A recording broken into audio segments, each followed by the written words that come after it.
दोस्तों नमस्कार। दोस्तों आज हम बात करेंगे जॉब्स के ऊपर।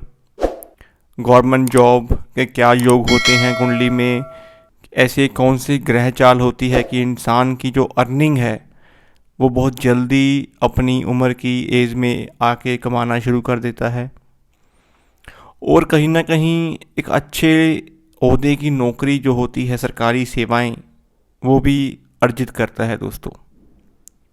और कई बार दोस्तों इंसान काफ़ी पढ़ा लिखा भी होता है लेकिन उसे जॉब जो है वो नहीं मिल पाती।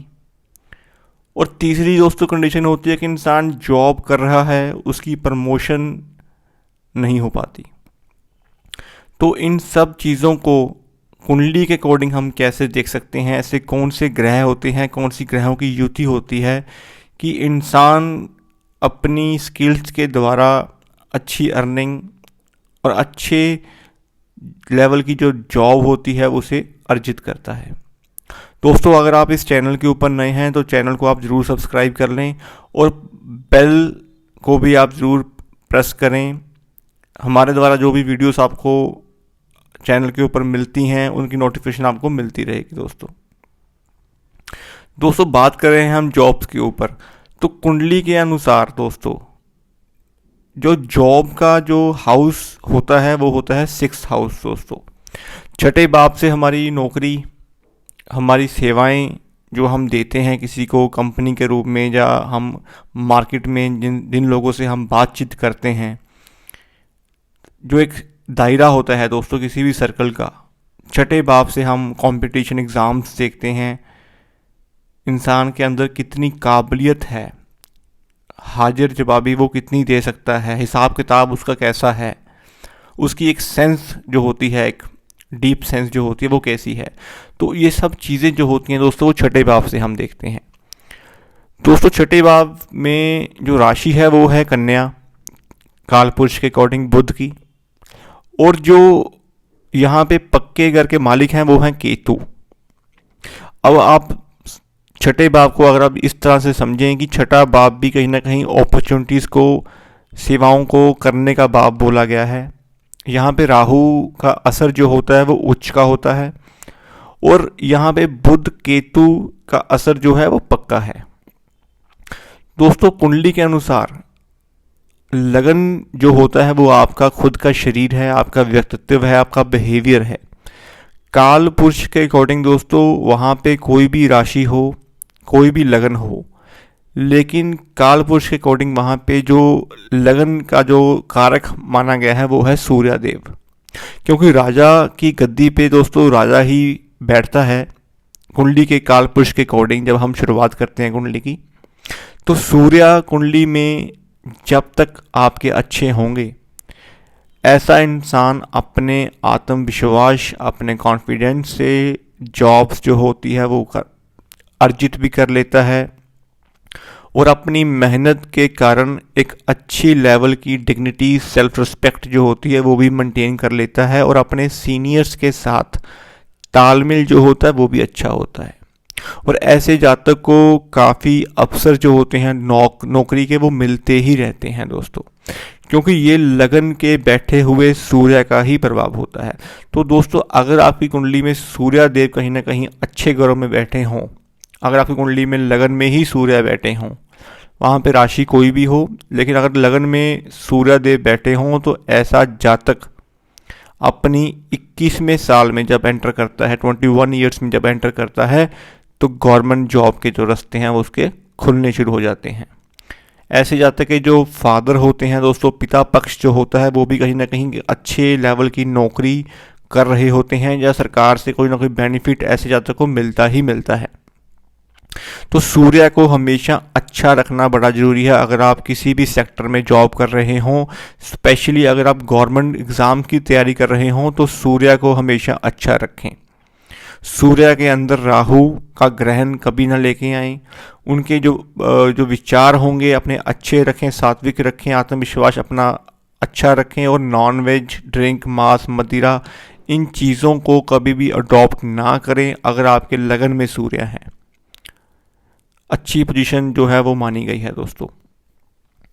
कुंडली के अनुसार जो पंचम भाव होता है किसी भी जातक की कुंडली का, तो पंचम भाव जो होता है वो हमारी एजुकेशन का भाव होता है, हमारी कॉमन सेंस जो होती है, हमारी जो एक पब्लिक डीलिंग होती है, क्योंकि फोर्थ हाउस जो है वो आपका घर है दोस्तों। आप अपने घर में रह रहे हो, आपके अकॉर्डिंग आपका फोर्थ हाउस है, और फोर्थ हाउस के बाद जब आप अपने घर से बाहर निकलोगे तो पंचम भाव शुरू होता है दोस्तों। तो पंचम भाव क्या है? आपकी पब्लिक डीलिंग है। आप कहीं पे भी जॉब कर रहे हो या कहीं से आप किसी को मिल रहे हो, आपके जो पुराने सहयोगी हैं, कहीं ना कहीं जो आपका एक दायरा होता है पब्लिक डीलिंग का, वो आपका फिफ्थ हाउस है। तो फिफ्थ हाउस में दोस्तों जब अच्छे ग्रह बैठे होते हैं तो ऐसे जातक की कॉमन सेंस अच्छी होती है, उसकी पब्लिक डीलिंग अच्छी होती है, किसी द्वारा की हुई बातों का असर जो होता है वो भी अच्छा इम्पैक्ट दूसरों पे पड़ता है दोस्तों। तो पंचम भाव के जो कारक माने गए हैं दोस्तों, यहाँ पे बृहस्पति देव है, और राशि यहाँ पे सूर्य की पंचम सिंह राशि पड़ती है। तो पंचम भाव के जो कारक हैं सूर्य और बृहस्पति कुंडली में कहीं पे भी बैठे होंगे दोस्तों, तो उनको हमेशा अच्छा रखें। आपका जो फिफ्थ हाउस है वो भी आपको अच्छे फल देना शुरू कर देगा दोस्तों। कुंडली के अनुसार दोस्तों अगर आपके कर्म स्थान पे गुरु बैठे हों, अब आप एग्जाम्पल के तौर पे समझिए कि कर्म स्थान पे जब गुरुदेव बैठते हैं दोस्तों, तो कहीं ना कहीं वहाँ पे गुरु की नेगेटिविटी जो होती है वो ज़्यादा असर देती है, क्योंकि गुरु जहाँ पे भी बैठते हैं वहाँ की उस भाव की जो फल होते हैं वो ख़राब करते हैं, जहाँ पे देखते हैं उनके अच्छे करते हैं दोस्तों। तो पंचम के कारक बृहस्पति देव हैं, आपकी अपॉर्चुनिटीज़ को आगे बढ़ाना, आपकी बढ़ोतरी करना, पद प्रमोशन करना, कहीं ना कहीं बृहस्पति कारक भी माने गए इन चीज़ों के ऊपर। तो जब उस भाव का कारक ही नीच का होकर बैठ जाए कर्म स्थान के ऊपर, तो आपकी इनकम का जो फ्लो होगा वो कम होना शुरू हो जाता है दोस्तों। ऐसे जातक कि अगर वर्षफल में कुंडली के हिसाब से कर्म स्थान में गुरु बैठे तब भी जॉब्स जो होती हैं वो छूट जाती हैं दोस्तों। जॉब से ऐसा जातक जो होता है रिज़ाइन देना शुरू कर देता है, जो अपना माइंड जो है वो डाइवर्शन के ऊपर लेना शुरू कर देता है। और अगर गोचर के दौरान भी कहीं ना कहीं गुरु कर्म स्थान से गुजरते हों, तब भी जॉब्स में जो है समस्याएं आने देखने को मिलती हैं दोस्तों। तो गुरु कुंडली में कहीं पे भी बैठे हों दोस्तों, उनको हमेशा अच्छा रखें अपने भाव के अनुसार। और तीसरी बात दोस्तों, कर्म स्थान जो आपका कुंडली का 10वां भाव बनता है, वहाँ पे शनि का पूर्ण अधिकार माना गया है, और मंगल की वहाँ पे एनर्जी है, वो मंगल उच्च के बोले गए हैं। तो कर्म स्थान में अगर आपके कोई भी ग्रह नहीं बैठा हुआ, तो इट मीन्स कि आपका जो कर्म का क्षेत्र है वहाँ पे किसी भी ग्रह का कोई ऑपरेट नहीं है। तो उस भाव को आपने एक्टिव भी करना होगा दोस्तों। आपको पता ही नहीं आपने जॉब करनी है या बिजनेस करना, तो क्योंकि आपका कर्म का क्षेत्र ही खाली है दोस्तों।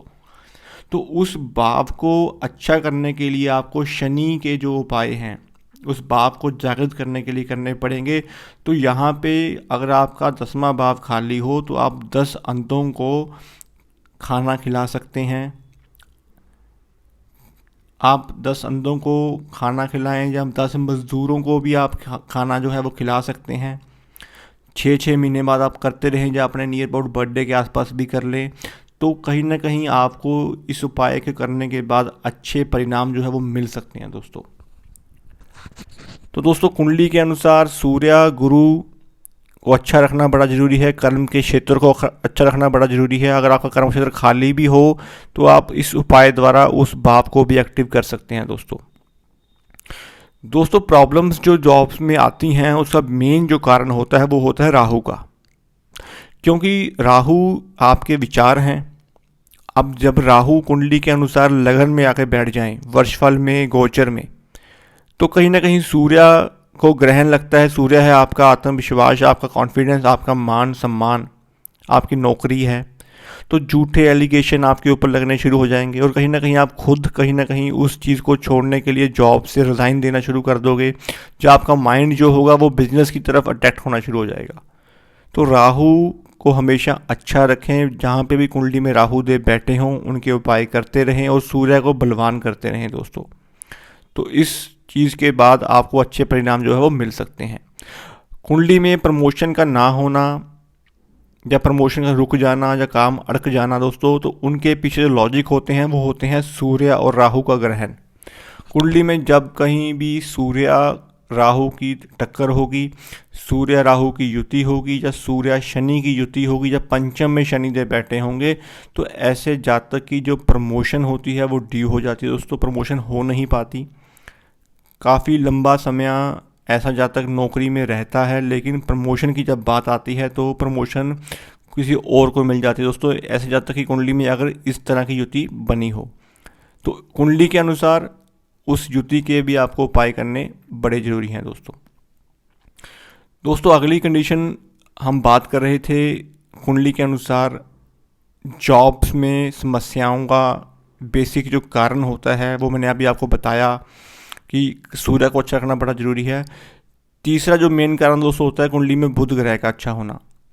अगर कुंडली में बुध आपके गोचर के दौरान, ट्रांजिट के दौरान अष्टम भाव से गोचर कर रहे हों, द्वादश भाव से गोचर कर रहे हों, जब वर्षफल में अष्टम में आके बैठ जाएं, तो ये भी एक कॉन्सेप्ट होता है कि बुद्धि का ही खराब हो जाना। तो कहीं ना कहीं आपका राहु का प्रभाव जो है वो बढ़ जाता है या कुंडली में बुध खराब होता है। तो बुध ही कुंडली में खराब होगा तो राहु का जो प्रकोप होगा वो बढ़ जाएगा। तो ऐसे में जातक जो गलत डिसीजन ले लेता है अपनी जॉब्स को लेके, अच्छी भली नौकरी चल रही होती है लेकिन कुंडली में बुध का खराब आके बैठ जाना, ऐसा जातक जॉब्स को छोड़ने की तरफ आकर्षित हो जाता है कि मैं जॉब छोड़ दूं, कोई नई जॉब ज्वाइन कर लूं। तो इस तरह की समस्याएं जातक फेस करता है जब कुंडली में डिसीजनिंग पावर ज़ीरो हो जाए, इंसान गलत सोचना शुरू कर दे, नेगेटिव ख्याल इंसान के दिमाग में आने शुरू हो जाएं, तो कुंडली में बैठे हुए बुध और राहु को आप ज़रूर देखें, क्योंकि छठा भाव बुध का भी है। तो ये मेन जो चीज़ें होती हैं दोस्तों कुंडली के अनुसार कॉन्सेप्ट जो होते हैं, आपको इस चीज़ों को देखना बड़ा ज़रूरी है। अगर आपको जॉब मिल ही नहीं रही हैं, काफ़ी टाइम से आप जॉब की तलाश में भी हैं, तो कुंडली के अनुसार दोस्तों आप 10 मज़दूरों को खाना खिला सकते हैं, 10 अंधों को भी आप खाना खिला सकते हैं। तो इसके बाद आपको अच्छे परिणाम जो है वो मिल सकते हैं दोस्तों। तो दोस्तों उम्मीद करता हूँ आपको आज का जो वीडियो अच्छा लगा होगा। अगर आपको वीडियो अच्छा लगा हो तो प्लीज़ इस चैनल को आप सब्सक्राइब कर लें। ऐसी ही और वीडियोस जो हैं हम इस चैनल के ऊपर अपलोड करते रहेंगे दोस्तों। अगर आपका कोई बेसिक क्वेश्चन हो कुंडली के रिगार्डिंग तो आप कमेंट बॉक्स में ज़रूर पूछ सकते हैं दोस्तों। तो दोस्तों आज के लिए इतना ही। धन्यवाद दोस्तों।